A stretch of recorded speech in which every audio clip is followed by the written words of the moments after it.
Isang maulan umaga, March 10, 2026 at 6:30 a.m. So makikita nyo naglalakad na tayo. Nagising tayo ng 5:30, nagkape na tayo at naligo. Pero ngayon naglakad tayo palabas. Gusto kong libutin ang paligid nitong Borromeo Street. At kahapon nga nakita natin, di ba, may dagat pero maulan. So libot lang muna tayo, pasyalin natin itong lugar na to. Then by 7 siguro balik ako dito sa St. Peter Chapels para palitan na sila dancer sa pagbabantay. Ayan, oras natin ay 9:45 ng umaga at nakasakay kami ng tricycle papuntang Borromeo sa St. Peter kasi nandito kami sa Kapitolyo para pirmahan yung cremation clearance ng tatay ko. Kasama ko ang aking kapatid Joan. Hi! So, biyahe muna kami. So, oras natin ay 10:37. Lalakad muna ako at maghanap ng sobre. Although wala pang mga tao ngayon, iniwan ko si Jessica at saka si Joan na magbantay kay tatay dahil maghanap ako ng sobre para kasi mamayang gabi ay may misa. So, I have to buy an envelope para sa alam mo yan, pakimkim sa pare at saka sa choir at pianista. So I have to prepare money for them as a donation or as a gift or love offering para sa kanilang service. Medyo mataas. I understand kung bakit, no? Kasi ako rin man ay nag-a-ask ng money for the services that I render. So I wanted to be generous, pero totoo sa sitwasyon namin parang ang hirap talagang mabuhay at hirap din mamatay. So in both cases, living or dead, kailangan mo ng pera. Ayun, lakad muna ako, pupunta ako kung saan man, hindi ko pa alam, pero banda roon kasi sa direksyon na tinuto. Ayun, banda roon may mga tindahan doon, may mga groceries, merong I think bookstore o bookshop, or I'm gonna try here kung meron silang sobre. So tawid muna ako para hindi na ako lumayo. Actually nandito ako sa sa baba ng hotel room na merong tawag dyan, Pick Me Borromeo, sa tabi ng The Annex Tavern Hotel, pero wala silang so sabi nila punta daw ako sa may Titi. So Titi talaga pupunta natin. Actually it was a grocery store, meron daw doon na bookstore kung saan ay makakita ako. And then last night nga ang daming mga backpacker na foreigners na nag-book sa hotel natin.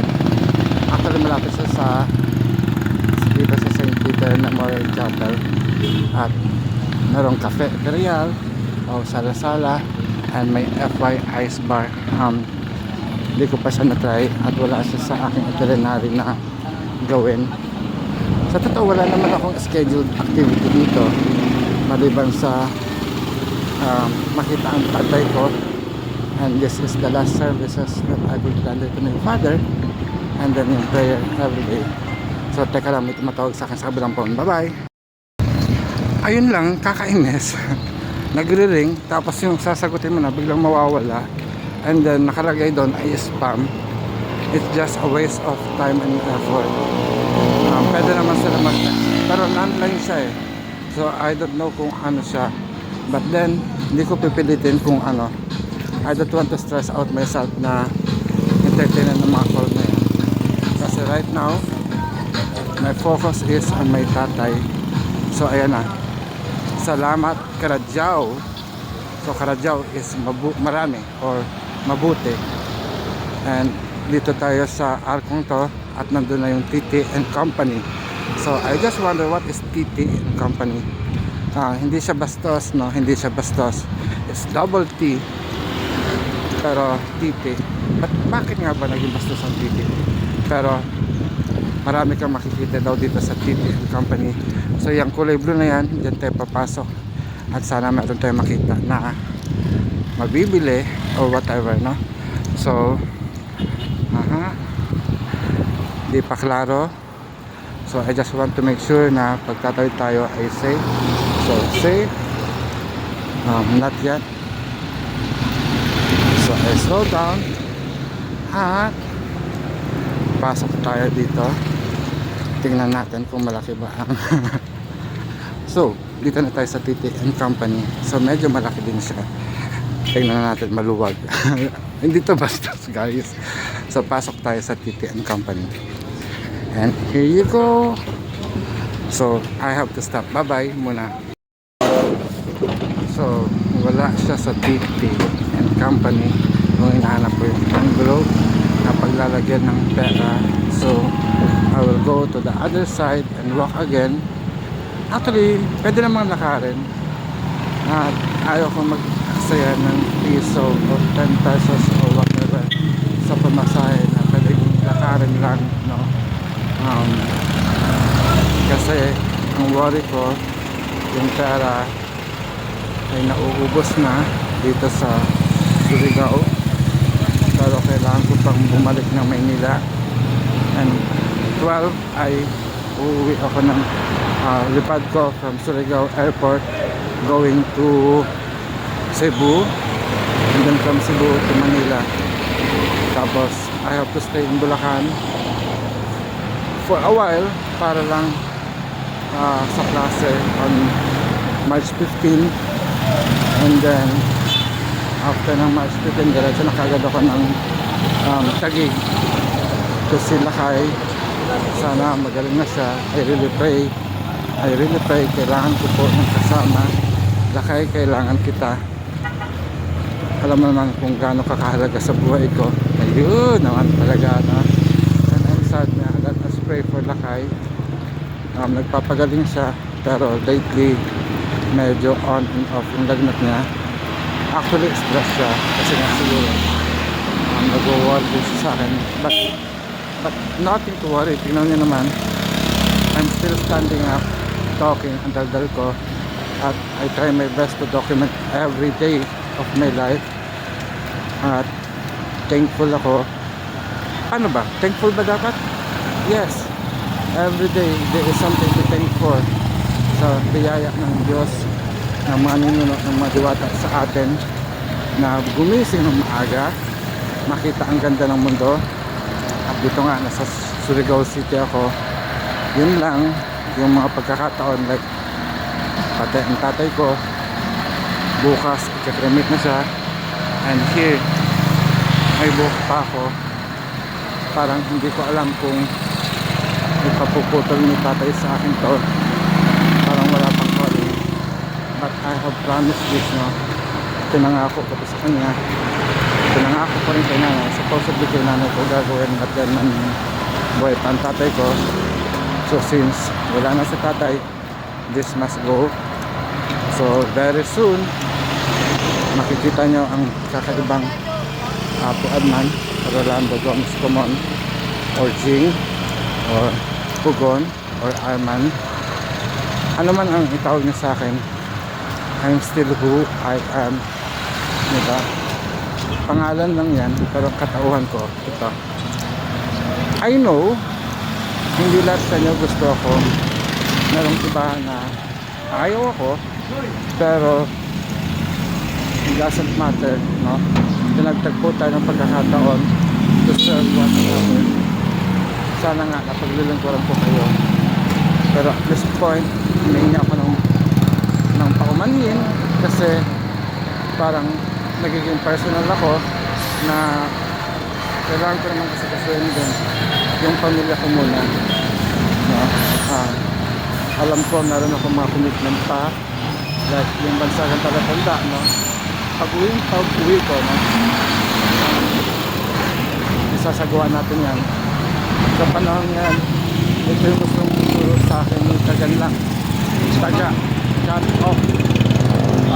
I don't know kung cut off sa relationship, dahil kasi nga nawala ang tatay ko, cut off sa business muna for momentarily, pero nagawa ng tatay, nagawa ng tagan lang na parang I've been to California, using the people there, at yung mission ng future natin, no? So nakikita ko yung mga dapat natin gawin, at siguro this is a preparation for me na i-cut off ko yung mga sarili ko sa personal life, sa family life. Since malalaki na rin kami, hindi ko na dapat intindihin yung pang kapatid ko, because all of us are grown up na, no? Grown up na tayo. Teka lang, diba may naipit na bata sa akin? Yan, wala na. Naipit na bata sa akin yung talampakan. So since nag-cut off na tayo, from this year forward, no, makaka-focus na ako sa paglilingkod.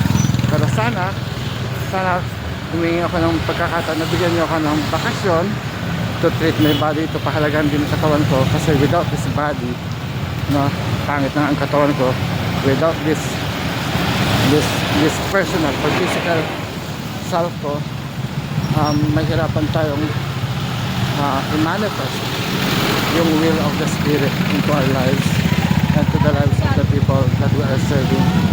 So medyo mahaba na to. Focus muna ako sa paglalakad, kasi kung mapapansin nyo, ang daming dumadaan na sasakyan.